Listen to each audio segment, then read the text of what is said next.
আজকে দুপুরবেলা খাওয়ার পর তোমাদের সাথে শেয়ার করছি তেলাপিয়া মাছের একটু ঝোল দিয়ে এবারে ঝাল ঝাল করেছিলাম, মানে একদম গামাখানা সর্ষে বাটা দিয়ে।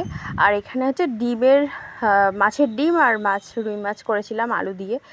ঝোল একদম কম করেছিলাম, দুপুরে খাওয়ার পর করছি, এতে ঝোল একদম নেই, ভালো হয়েছিল।